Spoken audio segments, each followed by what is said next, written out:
I do think we're in a bubble, but I also think it's unlike any other bubble.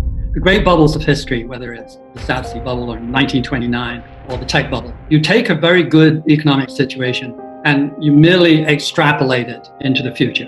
And if you do that and it actually occurred, the market would be worth very high multiples of book and earnings and so on. It's a very simple game. Believe in today's perfect conditions and assume, unrealistically as it turns out, that it will go on forever.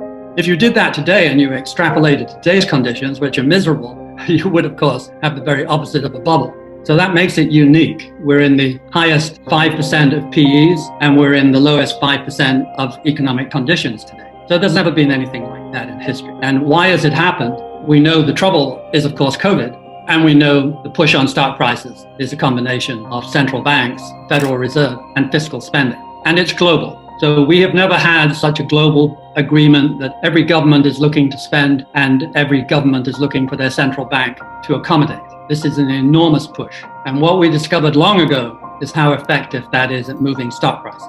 It's as if every dollar that is not absorbed by the real world flows through line of least resistance, flows through into asset pricing. That is what is happening.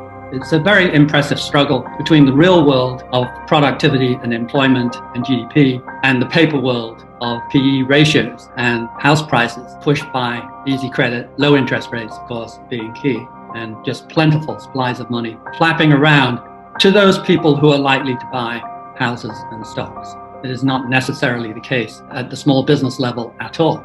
So this is not necessarily terrific for the real broad economy, but it is clearly terrific for the stock market. And the question is, does the real world eventually catch up? And since this is novel economy, just like the novel virus, you can't be quite as certain as you could in prior bubbles. I described our confidence in prior bubbles as near certain. All of those things, of course, occurred. And you can't be that certain this time because the forces are unique. That's going to make life more intellectually interesting. However, my bet would be, of course, that reality will catch up with the high PEs.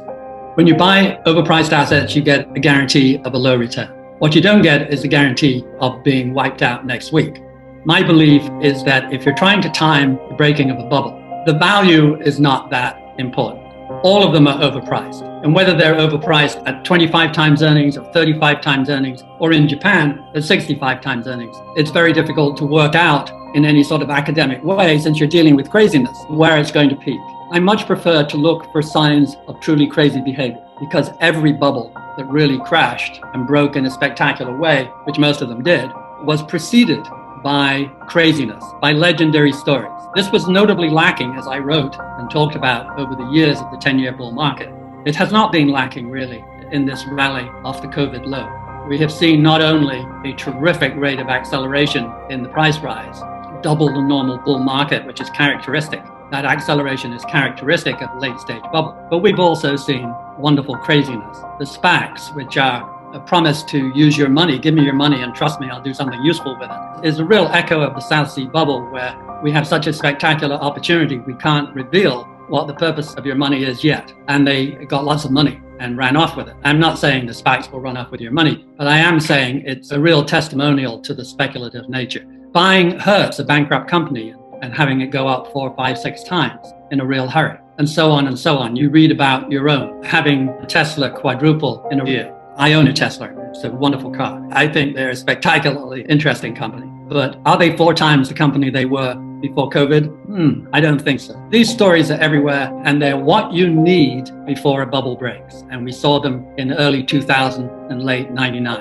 And we saw them in late 1929 before the crash. We saw them in Japan, and here we are again. So I think this is an indicator, not a certainty, but a strong possibility that we are quite close to the bubble breaking in terms of psychology.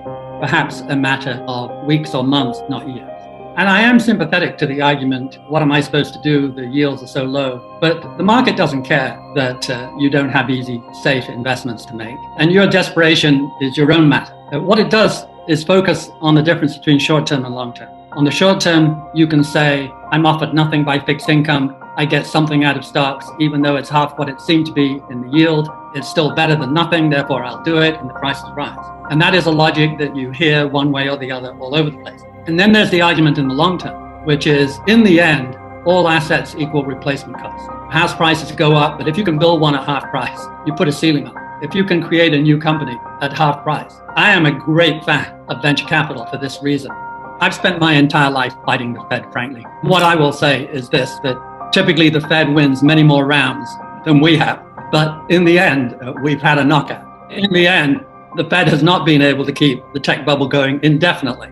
It sent it over the 21 times earnings of 1929, it sent it up to 35, but it couldn't go on indefinitely. Even Japan, that went to 65. The price they paid when you finally knocked it out was here we are 31 years later, not even faintly close to the high of 1989. If you go into their real estate market, which was an even bigger bubble, I think the biggest bubble, including the South Sea bubble ever, or tulips, they went down for 30 years, and now they're bottoming out, maybe. But they're bottoming out in central city prices at a quarter of where they came from. The land under the Emperor's Palace in 1989-90 was indeed worth the state of California, to give you some idea. But we spent a day or two checking it out. It really was true. And the price you pay for that is you could be 50 years later and still not back to that level again. I would say don't fight the Fed if you're a short-term player.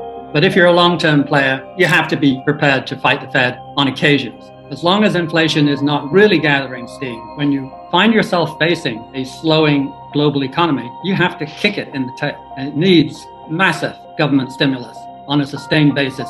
A few years ago, I debated Jim Grant, who called me an apostate amongst value managers for hedging about this time is different.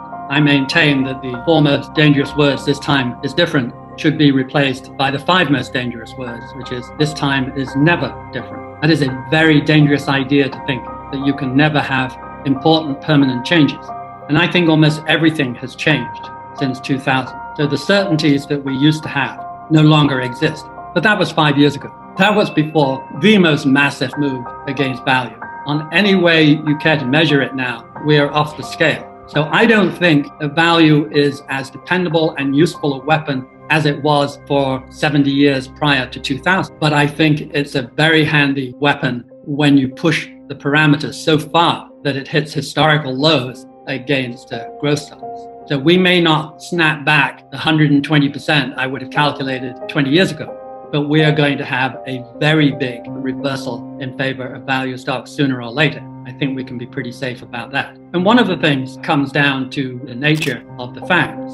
I don't recommend necessarily going short, but I do recommend owning as few US equities as you can face. Emerging equities, emerging markets are not only at an unprecedented low relative, but they are actually quite cheap, absolutely, compared to the US on their own. And who are they? They're China, who is going to represent, according to the World Bank, over 30% of the entire world's growth over the next 20 years, and India, which is going to be an increasingly important player. And then you have the Brazils and so on. Collectively, they are much the bigger part now of the global GDP. These things move very fast. I think a bet on emerging markets is really betting the future against the past. And the only thing that makes life interesting outside emerging are the FANGs. Intellectually interesting, but when they've gone up 10 times in a hurry, you have to say it's intellectually more interesting than it is financially interesting.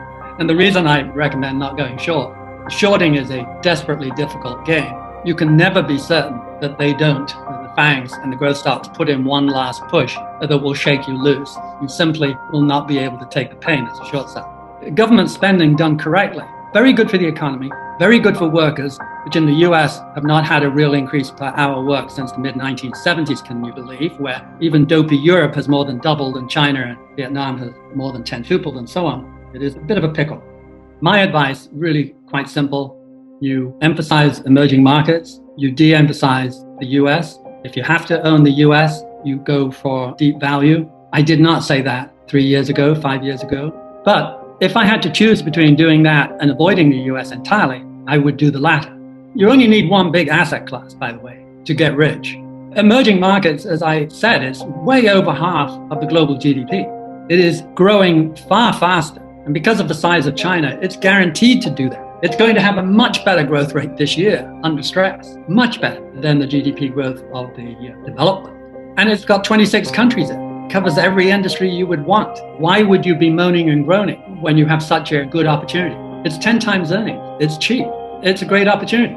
By and large, in most of the things that matter to me, I have to make the sick joke that yes, America is exceptional. It's become exceptionally bad in that we have the worst life expectancy, the worst morbidities, the worst social measures of almost anything, children to 16-year-olds, number of people in prison, number of people who get shot, on and on and on. It's quite distressing. However, the old rates of 15% maybe will never come back again. Let me just point out that debt is simply double entry bookkeeping. For every dollar of debt, there is someone who is owed a dollar. Why would I care if every other Japanese owns every other Japanese tons of money, so that in total, the debt looks intimidating by historical standards? Yet from a US point of view, looking at internal debt, it's totally irrelevant. And has proved to be, by the way. They have been moaning about Japanese debt levels for my entire career, and it has never had material consequences that I can see. They have plenty of things going wrong from time to time, but none of them have really come down to leverage.